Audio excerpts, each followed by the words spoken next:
हम पढ़ रहे हैं कक्षा 12 मैथमेटिक्स एनसीईआरटी का पहला चैप्टर संबंध और फलन। इसके पहले भाग में हमने संबंध के बारे में पढ़ लिया था, कितने प्रकार का होता है, कब कौन सा संबंध होता है, और इससे रिलेटेड न्यूमेरिकल हमने कर लिए थे। आज हम दूसरे भाग में पढ़ेंगे फलन, कि फलन कितने प्रकार के होते हैं, कौन सा फलन कब होता है, उसकी कंडीशन क्या होती है। तो इस फलन के अंतर्गत हम पढ़ेंगे एकेकी फलन कब होता है, बहुएक फलन कब होता है, आच्छादक कब होता है और अंतःक्षेपी फलन कब होता है। तो हम मैथमेटिकल रूप में जाने से पहले अगर हम इसे डायग्राम के अनुसार पढ़ेंगे तो हमें थोड़ा सा इसका जो बेस है वो क्लियर हो जाएगा। तो यहाँ पर आओ, हमने यहाँ पर कुछ सेट ले लिए कि x1 और x2 ये दो सेट हैं, और उसमें जो दिया हुआ है कि उसके एलिमेंट 1 2 3 4 और इसमें a b c d e f ये दिए हुए हैं। अब बात आती है कि जो ये फलन f1 हमें दिया है, ये f2 दिया है, f3 और f4 हमने ये चार फलन ले लिए, इनमें एकेकी फलन कौन सा है कौन सा नहीं है, कब ये फलन होगा। तो सबसे पहले बात आती है एकेकी फलन कब होगा। एकेकी फलन, एकेकी फलन हम इसे 1 1 बोलते हैं कि ये जो फंक्शन होता है 1 1 होता है। तो इसे याद रखने का एक तरीका होता है, आप इतना याद रख लीजिए कि जो आपको ये एलिमेंट दिए हुए हैं, ठीक है, 1 2 3 4, तो इनका जब हम प्रतिचित्रण करते हैं, इनकी जो इमेज बनती है हमारी, वो एक की एक ही होनी चाहिए, मतलब रिपीट नहीं होनी चाहिए कि यहाँ पर 1 की इमेज कितनी बनी a, ऐसे ही 2 की कितनी है b, 3 की कितनी है d और 4 की कितनी है c। तो आप क्या बोलोगे कि यहाँ पर जो फलन हमें दिया हुआ है वो 1 1 फंक्शन है, कि उसकी जो इमेज बन रही है आपके पास वो एक, जैसे कि आपके पास x1 है तो उसकी जो इमेज बन रही है वो x2 ये बन रही है, यानी सिंगल इमेज बननी चाहिए। तो वहाँ पर आपके पास एकेकी फलन होता है। आगे जाओ कि अगर हम f2 फलन पर आते हैं तो यहाँ पर आपको क्या दिखाई दे रहा है कि 1 और 2 इन दोनों का जो आपने प्रतिचित्रण किया, आपकी जो इमेज बनी यहाँ पर वो कितनी बनी, b बनी, यानी कि दोनों की एक ही बन रही है यहाँ पर। तब क्या होगा, तब आप उस कंडीशन में बोलोगे कि यहाँ पर 1 1 फंक्शन नहीं है। ठीक है, आगे आ जाओ, यहाँ पर आओ, तो यहाँ पर भी आप क्या देख रहे हो, 1 और 2 की जो इमेज बन रही है वो सीधा a पर बन रही है, कि दोनों की जो इमेज है ये a से रिलेट है यहाँ पर। ठीक है, तो यहाँ पर भी आपका जो फंक्शन है वो 1 1 नहीं होगा। आगे आ जाओ, यहाँ पर आपको दिखाई दे रहा है 1 से b 2 3 और a 4 और d, यानी कि यहाँ पर आपको दिखाई दे रहा है कि जो इमेज बन रही है वो आपकी एक ही बन रही है। ऐसा नहीं है कि इस a से इधर दो एलिमेंट कनेक्ट हों, ऐसा नहीं है। तब इस कंडीशन में जो होगा आपका वो 1 1 फलन होगा। ठीक है, तो आपके पास 1 1 कौन सा हुआ, एक तो ये हुआ आपके पास 1 1, एक ये आपके पास 1 1 फंक्शन हुआ। ठीक है, बाकी जो बचे यानी कि ये दो हैं, ठीक है, इसे आप बोलोगे मैनी वन। मैनी वन मतलब हिंदी में आप इसे बोलते हो बहुएक फलन, मतलब एक से आपके दो एलिमेंट जुड़े हुए हैं ये, यानी कि 1 और 2 इन दोनों की इमेज जो है वो एक ही बन रही है। उस कंडीशन में आपका जो होगा वो मैनी वन फंक्शन होगा।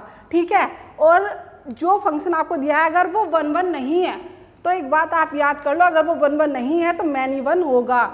तो ये भी 1 1 नहीं है तो ये क्या होगा आपके पास, ये भी आपका मैनी वन होगा। ठीक, तो एकेकी फलन और बहुएक फलन ये दोनों आपको क्लियर हो गए। इसके लिए कंडीशन होती है, अगर आपको न्यूमेरिकल दिया जाता है और उसमें आपसे पूछा जाएगा कि बताइए कि ये जो फलन आपको दिया है वो एकेकी फलन है या नहीं है, तो उस कंडीशन में आप क्या करोगे। तब आप करते क्या हैं कि आप मान लोगे कि लेट जो फलन है दोनों x1 बराबर है फंक्शन ऑफ x2, जब आप ऐसा लेके चलोगे, ये दोनों कंडीशन आप लेके चलोगे तो आपको इतना मिलना चाहिए x1 बराबर x2, और अगर आपकी ये कंडीशन वेरीफाई हो जाती है तब आप ये कहोगे कि जो आपका फलन है वो एकेकी फलन है। ठीक है। अगर आप प्रतिचित्रण पर जाते हो तो सिंपल आप देख के बता सकते हो कि जो सिंगल एलिमेंट है उसका प्रतिचित्रण यानी उसकी इमेज एक ही बननी चाहिए, उस इमेज से कोई दूसरा कनेक्ट नहीं होना चाहिए। और अगर आप न्यूमेरिकल पे जाते हो, आपको मैथमेटिकल सॉल्व करना है, उस कंडीशन में आपको ये कंडीशन अप्लाई करनी पड़ेगी कि आपको जो फलन दिए हुए हैं आप उसे लिखोगे f(x1) बराबर है f(x2) के, आप मान लोगे उसे और इसे लेके आप ये सिद्ध करोगे कि x1 बराबर है x2। तो ये तो आपकी कंडीशन हो गई एकाकी फलन की। उसके बाद आता है आपके पास आच्छादक फलन, आच्छादक फलन जिसे आप बोलते हो ऑन टू। ठीक, इसे भी पहचानने का एक बहुत आसान सा तरीका होता है। इसमें जो इमेज होती है, जो इमेज हमारी बन रही है इधर, वो खाली नहीं जानी चाहिए। मतलब खाली कैसे नहीं जानी चाहिए, देखो A इधर कनेक्ट है, B इधर, C और D, मतलब E और F से तो हमें कोई डोमेन नहीं मिल रहा ना, मतलब E और F से इधर कोई कनेक्ट है ही नहीं। तब आप क्या बोलोगे कि ये जो है हमारा ये आच्छादक नहीं है, मतलब ऑन टू नहीं है। आगे आ जाओ। इसी तरह से देखो A हुआ, यहाँ पर E हुआ और F हुआ, यानी कि जो इमेज बन रही है वो यहाँ पर खाली है, मतलब इसका कोई इधर डोमेन नहीं है। जब नहीं है, इमेज खाली जा रही है, तो आप क्या बोलोगे, ये भी ऑन टू नहीं है। इधर आ जाओ। तो इस कंडीशन में ये D आपके पास, आप क्या बोलोगे, ये भी ऑन टू नहीं है। इधर आओ। ठीक, तो A इधर, B C, मतलब जितने भी इमेज बन रही है आपकी वो सब आपकी डोमेन से कनेक्ट है। ठीक है, और जब है तो आप बोलोगे कि जो फलन हमें दिया गया है वो ऑन टू है, मतलब आच्छादक फलन है। अब बात आती है कि आप प्रतिचित्रण देख के तो पहचान लोगे कि भाई जो इमेज खाली नहीं जा रही हमारी वो तो आच्छादक है और जो खाली जा रही है वो आच्छादक नहीं है।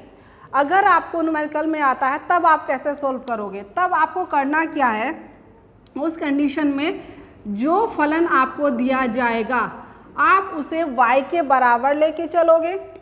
ठीक, वहाँ से आप y की वैल्यू निकालोगे और वो इस फंक्शन के लिए वेरीफाई होनी चाहिए। अगर वेरीफाई हो जाती है तब आप बोलोगे कि जो फलन हमें दिया है वो आच्छादक है। तो ये जो कॉन्सेप्ट हैं आपके, जब हम न्यूमेरिकल करेंगे तब क्लियर हो जाएंगे। फिलहाल जो प्रतिचित्रण आपको दिए गए हैं यहाँ पर, उन्हें देख के आपको फलन पहचानना आ जाना चाहिए कि आच्छादक कब है, कि जब जो इमेज बन रही है वो खाली नहीं जानी चाहिए। एकाकी कब है, जब किसी एक डोमेन का एक ही प्रतिबिंब हो, एक ही इमेज बने, वो उस इमेज से एक से ज़्यादा कनेक्ट ना हो। ठीक, जो एकाकी नहीं, जो एकाकी फलन नहीं है, जो वन वन नहीं है, अगर कोई फलन वन वन नहीं है तो वो मैनी वन होता है। ठीक, जो फलन ऑन टू नहीं है वो इन टू होता है, मतलब ये तो आपका ऑन टू हुआ, जब ये ऑन टू नहीं है तो ये इनटू फंक्शन होगा। इनटू मतलब अंतःक्षेपी फलन होगा। ये भी क्या होगा, ये भी आपका ऑन टू नहीं था ना, डी कनेक्ट नहीं है, तो ये भी क्या होगा, ये भी आपका इनटू होगा और ये भी आपका इनटू फंक्शन होगा। ठीक, यानी कि जब वन वन नहीं है तो मैनी वन होगा, जब ऑन टू नहीं है तो इनटू होगा। अब हम आगे पढ़ेंगे न्यूमेरिकल जब आपको दिए जाते हैं तब उससे हम कैसे पहचानेंगे कि एकाकी फलन कब होता है, आच्छादक फलन कब होता है। अब हमने यहाँ पे दो एग्जाम्पल ले लिए, इन्हें हम सॉल्व करेंगे। ठीक है, तो सबसे पहले आपको एक फंक्शन दिया है f(x), जो दिया है आपको 2x + 3 और x y बिलोंग करते हैं रियल नंबर को। ठीक, अब आपको ये बताना है कि जो ये फंक्शन आपको दिया हुआ है वो एकाकी है या आच्छादक है, यानी कि वन वन और ऑन टू हमें चेक करना है। तो सबसे पहले हम चेक करते हैं वन वन के लिए। आप लिखोगे फॉर वन वन फंक्शन। ठीक, अब आपसे क्या बताया था, वन वन फंक्शन के लिए मैंने आपसे बताया था कि हम लेके चलेंगे कि फंक्शन ऑफ x1 = f(x2). ठीक, ये हमें लेके चलना है और हमें सिद्ध क्या करना है कि x1 बराबर है x2 के।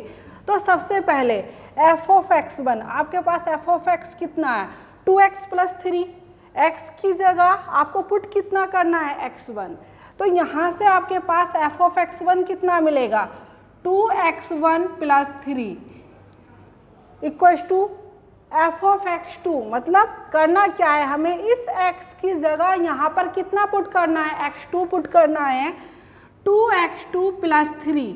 होगा क्या कि प्लस के 3 है इधर लेके जाओगे माइनस हो जाएगा, यानी कि ये यहाँ से कैंसिल, आपके पास बचा 2x1 = 2x2, 2 से 2 कैंसिल, x1 = x2। जो कंडीशन आपको एकाकी फलन की बताई थी, क्या बताई थी कि f ऑफ x1 बराबर है f ऑफ x2 के, तो x1 बराबर होना चाहिए x2 के। अगर ऐसा है, ठीक है, तो वहाँ पर जो फलन आपको दिया हुआ है वो एकाकी फलन होता है। तो आप क्या कह सकते हो कि अतः फलन 1 1 यानी कि एकाकी होगा। ठीक है, इसी तरह से इसे कर लेते हैं, इसमें भी फॉर 1 1 फंक्शन। ठीक, तो करना क्या है, बिल्कुल ऐसे ही करना है, let f of x1 = f of x2।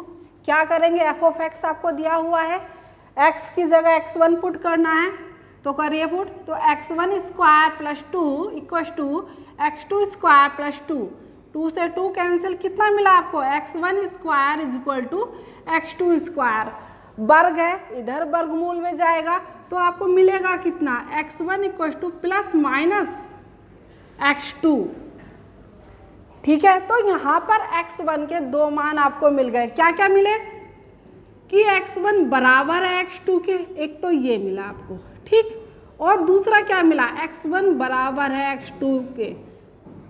ठीक है, तो हमारे लिए एकाकी फलन की अगर सिर्फ इतनी कंडीशन होती तो आप बोल देते कि हाँ भाई ये एकाकी फलन है, पर आपको कितना मिला माइनस भी मिला। मतलब कि अगर कहीं पर सीधा सीधा आपको मिलता है, जो चाहिए वो मिल रहा है, तो आप बोलोगे सीधे एकाकी फलन है।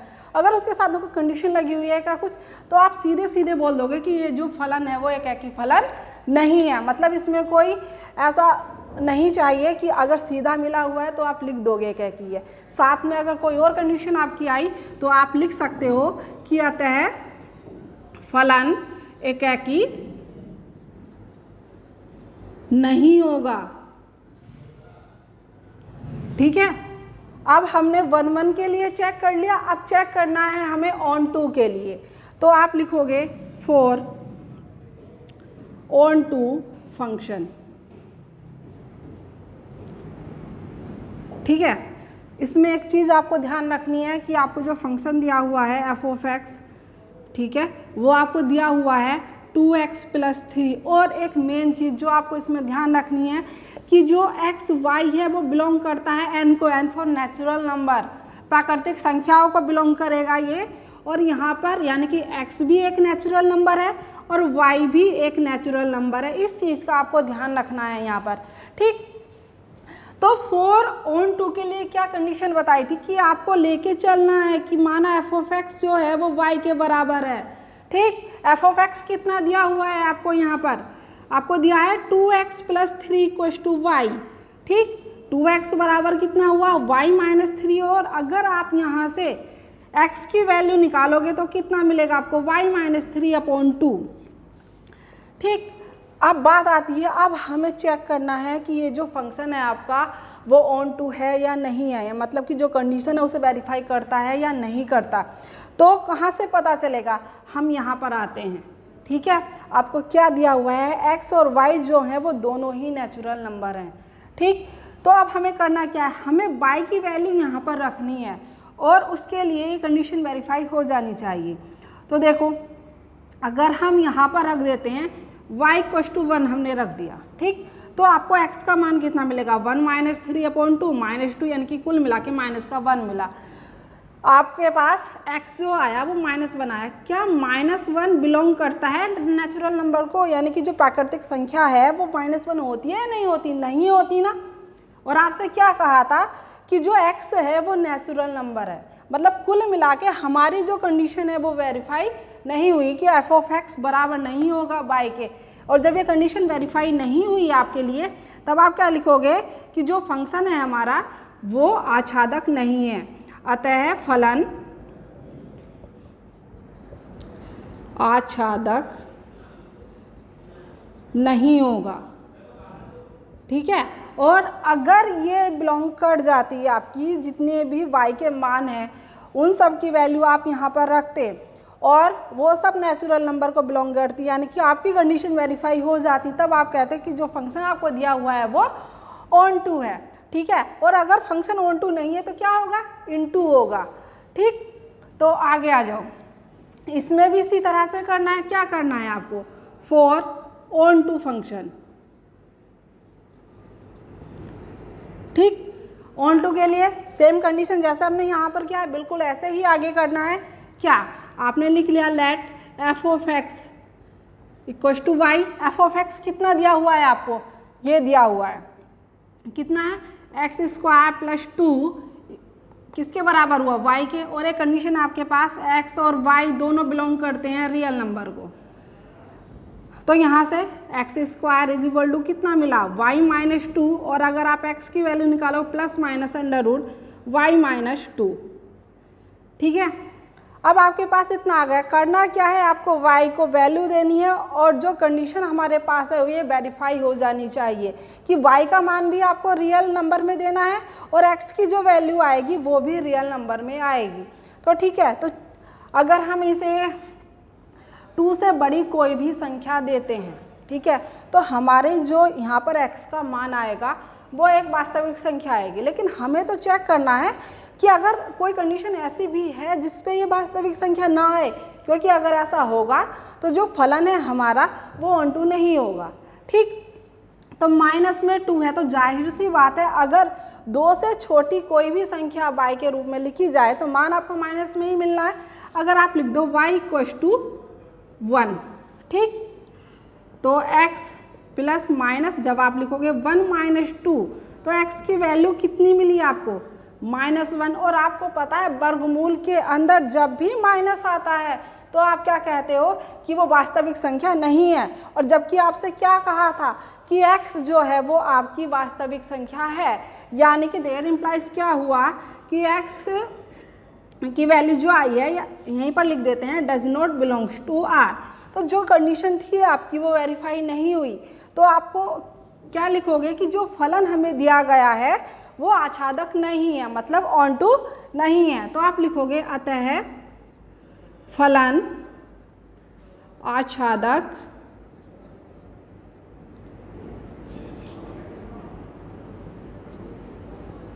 नहीं है। ठीक है, तो ये 2 एग्जाम्पल हमने लिए थे जिसमें हमने दिखाया कि जो फलन है वो 1 कब होता है और ऑन टू कब होता है। सीधी सी कंडीशन आपको याद रखनी है। 1 के लिए क्या याद रखना है कि F of x1 equal to F of x2, इसे लेके चलना है और दिखाना कितना है, x1 इक्वल टू x2 के, इतना आपको दिखाना है। अगर ऐसा हो जाएगा तो आपका फंक्शन जो है वो 1 हो जाएगा। और आच्छादक के लिए क्या लेके चलना है कि एफ ऑफ x जो है वो y को बिलोंग करता है, ऐसा लेके चलोगे और x की जो कंडीशन होती है वो वेरीफाई आपकी हो गई, तब आप बोलोगे कि जो फलन आपको दिया हुआ है वो ऑन टू है। ठीक है, अब इसके आगे हम देखेंगे संयुक्त फलन कब होता है, उसमें से आपको एक लॉन्ग क्वेश्चन एग्जाम में मिलना ही है। अब हम पढ़ेंगे संयुक्त फलन। संयुक्त फलन से रिलेटेड आपको एक क्वेश्चन बोर्ड एग्जाम में मिलता है, ठीक है, तो जिसके अंतर्गत आपको वैल्यू निकालनी होती है F of G, G of F of F जोड़ जी ऑफ जी। ठीक है, होता क्या है ये होता है कि 2 फंक्शन का कंबाइंड रूप होता है। जैसे कि नाम से आपको पता चल रहा है कि संयुक्त फलन, कि आपसे कहा जाएगा एफ ऑफ जी, मतलब इन दोनों फंक्शन को कंबाइन करके आपको कुछ वैल्यूज़ निकालनी होंगी। तो देखो, जैसे कि आपने कक्षा 9, 10 में और जूनियर क्लास में भी पढ़ा होगा कि अगर आपको कोई फंक्शन दे दिया एफ ऑफ एक्स, आपको दिया है जैसे 2x + 3, तो क्या करते थे, आपसे बोल दिया कि भाई आपको एफ ऑफ 1 निकालना है। ठीक, तो क्या करते थे आप, जहाँ पर भी x रखा हुआ है वहाँ पर आप 1 रख देते थे। 2 × 1 + 3, तो कितना हुआ ये 2 + 3 = 5। ठीक, बहुत छोटी सी बात है और मेरे ख्याल से सभी को आती होगी। तो करना हमें यही है, कुछ अलग नहीं करना। जैसे कि आपसे कह दिया, मैंने कह दिया कि भाई f of g of x का मान निकालना है, तो कोई बड़ी बात थोड़ी ना है। आपको करना कितना है कि जहाँ पर x रखा हुआ है आपके पास वहाँ पर आपको कितना रखना है, g ऑफ x रखना है, इतना ही करना है। मतलब कुल मिला के कितना मिल जाएगा आपको 2 है, यहाँ पर कितना मिल जाएगा इंटू g ऑफ x + 3 है, तो वही जो हम करते आ रहे हैं, बस थोड़ा सा उसका रूप चेंज हो गया है। बहुत आसान है और आपको चार नंबर में मिल ही जाना है। तो देखो हमने कुछ यहाँ पे एग्जाम्पल ले लिया कि आपके पास 2 फलन दिए हुए हैं, आपको f ऑफ x दिया है 2x + 3 और g ऑफ x आपको दिया हुआ है x² + 5, और आपसे कहा है इसके लिए आपको f ऑफ g का मान निकालना है x पर। ठीक, ऐसे ही आगे बोल दिया g ऑफ f का मान निकालना है आपको, f ऑफ f का मान निकालना है। ठीक, और ऐसे ही आपको g ऑफ g का मान निकालना है। बहुत बड़ी बात नहीं है, बहुत छोटी सी बात है। आपको दिया हुआ है f ऑफ, तो ये जो o दिया हुआ है ना आपको, इसका मतलब होता है ब्रैकेट कि यानी कि आप इसे इस तरह से भी लिख सकते हो। ठीक, तो अभी बनाना इसी रूप में आ गया ये। तो आपको करना क्या है कि जहाँ पर भी इस फंक्शन में x रखा हुआ है वहाँ पे आपको रखना कितना है, g ऑफ x रखना है, अलग से कुछ नहीं करना। ठीक, तो रखो 2 ऐसे ही रहा, इसकी जगह आप कितना रखोगे g ऑफ x + 3। ठीक है, अब 2 ऐसे ही रहा, g ऑफ x का मान तो आपके पास है, रख दो उठा के आप x² + 5 + 3। तो अगर आप सॉल्व करना चाहते हो तो सॉल्व कर दो, अंदर मल्टीप्लाई कर दो 2x² + 10 और +3, कुल मिला के कितना मिला आपको 2x² + 13। ठीक है, जैसे हमने ये वैल्यू निकाली है बिल्कुल वैसे ही हम आगे ये निकालेंगे। g ऐसे ही रहा, आपको बताया o का मतलब क्या होता है, ब्रैकेट होता है, f ऑफ x। अब बात आती है कि भाई एक ध्यान रखना, f है ये g है, तो आपको जाना कहाँ है, ये f था तो f पर जाना था, g है तो g पर जाना है, तो g पर जाओ। ये x की जगह कितना रखना है आपको, f ऑफ x रखना है। ठीक है, रखो आप आगे, तो कितना हुआ f ऑफ x इसका स्क्वायर + 5। ठीक है, f ऑफ x आपके पास है, दिया हुआ है 2x + 3 इसका स्क्वायर + 5। ठीक है, अगर आप इसे खोलना चाहते हो तो इसका प्रसार आप खोल लेना। आगे देखो f ऑफ f चाहिए आपको, फिर से वही f ऑफ o है तो इसका मतलब कितना होता है, ब्रैकेट f ऑफ x। ठीक है, f है तो कहाँ जाएंगे हम, f पर ही जाएंगे। तो आपको करना क्या है कि जहाँ पर x रखा हुआ है, रखना कितना है आपको f ऑफ x, तो रखो यहाँ पर 2x की जगह कितना रखना है f ऑफ x + 3। ठीक है, 2 f ऑफ x का मान आपको दिया हुआ है, कितना है आपके पास 2x + 3 और ये +3, तो कितना मिला आपको 4x + 2 × 6 और प्लस के 3, कितना हुआ 4x और प्लस के 9। ठीक, आगे आ जाओ g ऑफ g, यानी कि करना क्या है, g आपके पास ऐसे ही रहा o, मतलब ब्रैकेट में चेंज हो जाएगा g ऑफ x। क्या है g, तो कहाँ पर जाएंगे, g फंक्शन पर जाओ, ये रहा आपके पास। इसमें करना क्या है, इस x की जगह कितना रखना है g ऑफ x रखो। क्या है आपके पास x², मतलब कितना बना g ऑफ x का होल स्क्वायर + 5। ठीक, और इस g की वैल्यू भी आपके पास है, कितना है x² + 5 इसका स्क्वायर + 5।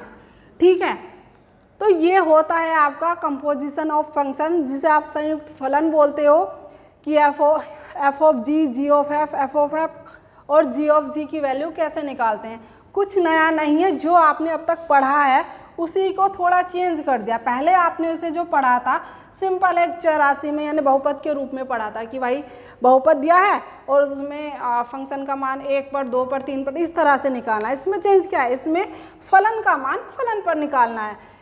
तो बस करना इतना ही है कि जैसे यहाँ पर x है तो इसमें आपका g ऑफ x या f ऑफ x आ जाएगा।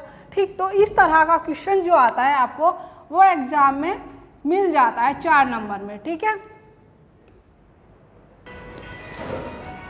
अब हमने यहाँ पे 2 क्वेश्चन लिए हैं। ये वाला क्वेश्चन आपका इम्पोर्टेंट क्वेश्चन है, कई बार आपसे एग्जाम में पूछा जा चुका है। ठीक है, तो देखो बहुत आसान सा क्वेश्चन है। आपको f ऑफ x दिया हुआ है 8x की घात 3 और g ऑफ x आपको दिया हुआ है x की घात 1/3 और आपको जो मान निकालना है वो f ऑफ g का मान निकालना है, कितना होगा। ठीक, तो करना क्या है आपको, अभी जैसे बताया बिल्कुल वैसे ही करना है। f of g of x पर इसका मान निकालना है, तो क्या कहा था, o है इसका बन जाता है ब्रैकेट आपके पास g ऑफ x। ठीक है, आप कहाँ जाना है, f है तो f पर जाइए और यहाँ पर x है तो यहाँ पर 8x³ है। यहाँ पर कितना है g ऑफ x, तो यहाँ पर x की जगह हम रख देते हैं g ऑफ x। तो इसकी घात में कितनी बनी आपके पास, क्यूब। g ऑफ x का मान आपके पास है कितना दिया हुआ है, x की घात 1/3। ठीक है, तो इसकी घात भी 3, यहाँ 3 से 3 कैंसिल, तो आपको कितना मिला 8x। तो f ऑफ g की वैल्यू जो है वो आपको कितनी मिल गई 8x। ठीक है, जैसे हमने ये निकाला है इसी तरह से आप f ऑफ g का मान खुद से निकाल के देखेंगे। ठीक है, आगे आ जाओ। दूसरा क्वेश्चन आपको दिया हुआ है, जो फंक्शन होते हैं वो इस तरह से होते हैं, x टेंड्स टू y, इसी रूप में लिखा हुआ है। ठीक, f इस तरह से है 1 3 4, तो 1 2 5, ऐसे ही g आपको दिया हुआ है, ये कुछ रिलेशन दिए हैं, f आपके पास है 1 2 3 5 4 1, इस तरह से। ठीक, आपको बताना क्या है, g ऑफ x का मान बताना है। तो देखो करना कैसे है, बहुत आसान सा और बहुत अच्छा सा क्वेश्चन है। g ऑफ f निकालना है आपको, g ऑफ f। ठीक है, बात आती है कि जब हमें दिया होता था फलन, तो उसमें x या y दिया हुआ था कि आपको इस फंक्शन का मान x पे निकालना है या y पर निकालना है, लेकिन यहाँ पर कुछ नहीं दिया। अब बात आती है किस पर निकालना है, तो g ऑफ f है तो कितना है 1 3 4। ठीक है, तो आपको जो मान निकालना है f ऑफ 1 पर निकालना है, ऐसे ही ये 3 पर निकालना है, इसी तरह से आपको 4 पर ये वैल्यू निकालनी है। ठीक, तो कैसे निकलेगा, g ऑफ यानी कि ये गया और f ऑफ 1 आपके पास मिल गया। आप बताओ क्या आपके पास f ऑफ 1 का मान है, ध्यान से देखोगे तो आपके पास f ऑफ 1 का मान दिया हुआ है। कि आपको पता है ये कहाँ से आते हैं, हमने जब संबंध पढ़ा था तो उसमें हमने बताया था, यानी कि ये क्या है, आप सीधे सीधे लिखोगे कि f ऑफ 1 की जो वैल्यू है 2। ठीक है, जो आपको दिया होगा रिलेशन उसमें आपने 1 रखा होगा, तभी तो आपको जो वैल्यू है वो 2 मिली होगी। इसी तरह से f ऑफ 3 जो है आपके पास वो कितना है 5 है, f ऑफ 4 कितना है आपके पास वो 1 है। इसी तरह से g में जाओगे, g ऑफ 1 कितना होगा 3, g ऑफ 2 कितना होगा 3 और g ऑफ 5 कितना होगा 1। तो देखो आगे, तो g ऑफ f ऑफ 1 कितना है आपके पास 2। ठीक है, और g ऑफ 2 का मान कितना है आपके पास 3। ठीक है, इसी तरह से g ऑफ f, तो किस तरह से o की जगह ब्रैकेट आ गया f ऑफ 3। ठीक है, g ऐसे ही रहा आपके पास, f ऑफ 3 की वैल्यू कितनी है आपके पास 5। ठीक है, तो कितना मिला आपको, g ऑफ 5 का मान कितना है 1। इसी तरह से आप आगे यहाँ पर वैल्यू निकाल लोगे, तो ये कितना हुआ g of f of 4, g ऐसे ही रहा, f ऑफ 4 का मान कितना है आपके पास, कितना दिया हुआ है 1, g ऑफ 1। ठीक है, और g ऑफ 1 कितना है आपके पास 3। ठीक है, तो इस तरह से आपने g ऑफ f, यानी कि आप इसे गोफ भी बोल देते हो, इसकी वैल्यू आपने फाइंड आउट कर ली। तो आगे आपको होमवर्क में करना क्या है, आपको f ऑफ g की वैल्यू फाइंड आउट करनी है। अब बात आती है, हमने यहाँ पे 1 3 और 4 पे किया, यहाँ पर क्या करेंगे, f ऑफ g चाहिए, तो आप जो दिया हुआ है ये फलन इसमें जाओ, तो g की वैल्यू आप किस पे निकालोगे 1 2 3 पे, यानी कि आप निकालोगे यहाँ 1 पर और ये 2 पर, और f ऑफ g ये निकालोगे आप 5 पर। ठीक है, ये वैल्यू आपको फाइंड आउट करनी है। ठीक है, अब इसके आगे हम पढ़ेंगे द्विआधारी संक्रिया। अब हम पढ़ेंगे द्विआधारी संक्रिया क्या होती है। द्विआधारी जैसे कि आपको नाम से भी पता चल रहा है, दो आधार वाली, ठीक है, जो संक्रिया होती है वो द्विआधारी संक्रिया कहलाती है। जैसे योग होता है आपका, अंतर होता है, गुणा होती है, भाग होती है। आपको दिया हुआ है जैसे सेट दे दिए और आपको कंडीशन दे दी कि भाई इसमें योग की संक्रिया लगाइए, गुणा की लगाइए।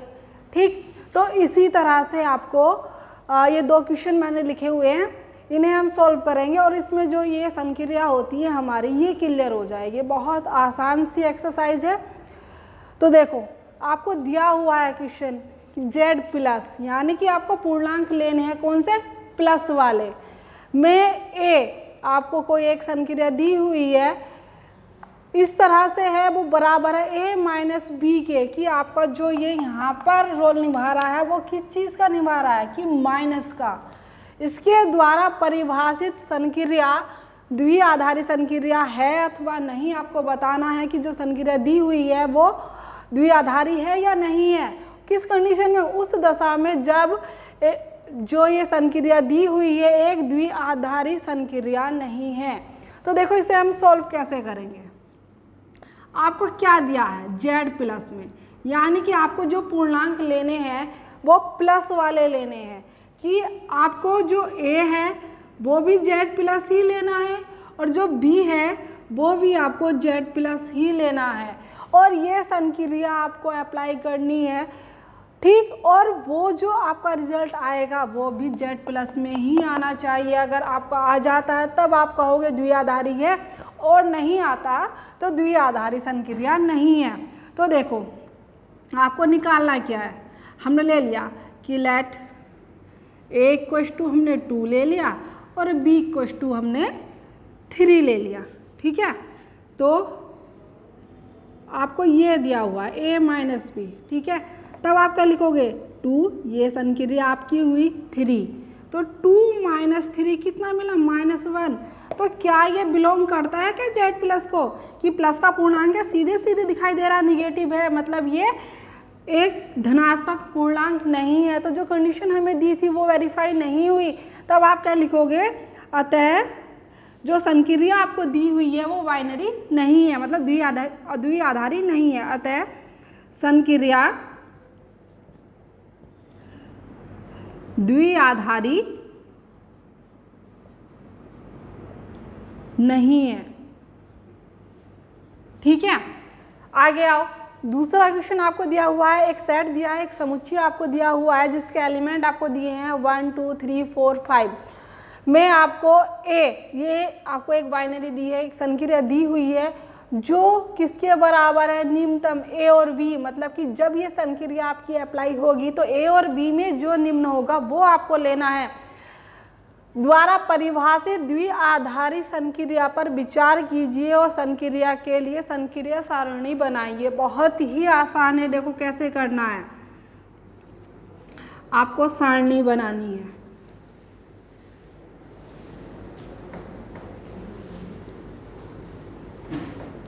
ये हमें एक बाइनरी दी है, द्विआधारी संक्रिया दी है, एलिमेंट दिए हैं आपको 1 2 3 4 और 5।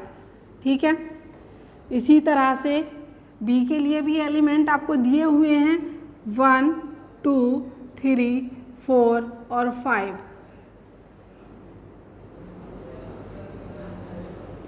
ठीक, अब आपसे क्या कहा है कि ये जो संक्रिया है, ये जो हमें बाइनरी दी है वो मिनिमम लेना है, ए और बी का जो मिनिमम है वो लेना है, कि इसका मतलब ये है कि ये मिनिमम है। तो देखो कैसे, 1 है तो हम इसमें बाइनरी अप्लाई करेंगे ये, तो 1 और 1 दोनों ही बराबर हैं तो यहाँ पर 1 आ जाएगा। आगे आ जाओ 1 और 2, इन दोनों में से मिनिमम कौन सा है, कौन सा कम है, आपको तो न्यूनतम लेना है ना, तो 1। 3 और 1 में से 1, 4 और 1 में से 1, ऐसे ही 5 और 1 में से 1। ठीक है, उसके बाद आगे आ जाओ 2 और 1 दोनों में से निम्न कौन सा है, कौन सा छोटा है दोनों में से, 1 ठीक है। 2 और 2 दोनों ही बराबर हैं, ये 2 हो गया। 3 और 2 में से कौन सा छोटा है? 2। 4 में और 2 में से 2, और यहाँ पर भी 2 आपके पास आएगा, ठीक है। आगे आओ, 3 और 1, तो 1, 2 और 3 में से कितना हुआ? 2। 3 और 3 दोनों ही इक्वल हैं, तो ये 3 आएगा। 4 और 3 कौन सा मिनिमम है दोनों में से? 3। ऐसे ही 5 और 3 में से कौन सा है? 3, ठीक है। आगे आ जाओ, फिर से हम बाइनरी अप्लाई करेंगे 4 और 1 के लिए, ठीक। तो दोनों में से निम्न कौन सा है? 1। ऐसे ही 2 और 4 में से, सॉरी 2, 3 और 4 पर आते हैं। 3, 4 और 4 दोनों ही इक्वल हैं, तो 4। 5 और 4 में मिनिमम कौन सा है? 4, ठीक है। उसके आगे बाइनरी अप्लाई करेंगे 5 के लिए, ठीक। तो 5 और 1 में छोटा कौन सा है? 1। 5 और 2 के लिए 2, 5 और 3 के लिए 3, और 5 और 4 के लिए 4। 5 और 5 दोनों ही इक्वल है, तो कितना आएगा? 5।